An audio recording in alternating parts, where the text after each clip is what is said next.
బతుకమ్మ పండుగ అనేది కేవలం మన తెలంగాణ రాష్ట్రమే కాదు, ఇలా ప్రపంచంలో ఖండాంతరాల్లో ఎక్కడ ఉన్న తెలుగు వాళ్ళందరూ కూడా వివిధ దేశాల్లో ఈ యొక్క బతుకమ్మ పండుగను గర్వంగా నిర్వహించుకుంటూ ఉన్నాం.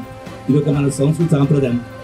దీని ద్వారా ఈ బతుకమ్మ పండుగ ద్వారా ఒక సంఘటిత శక్తి, మహిళలందరూ కూడా కలిసి ఒక సంఘటితంగా ఏర్పడి ఈ యొక్క బతుకమ్మ పాటల్లో వాళ్ళ కష్ట సుఖాలని, బాధల్ని, గతాన్ని, వర్తమానాన్ని, భవిష్యత్తుని కలిపి పాటలు పాడుకొని సంతోషించేటువంటి కార్యక్రమం.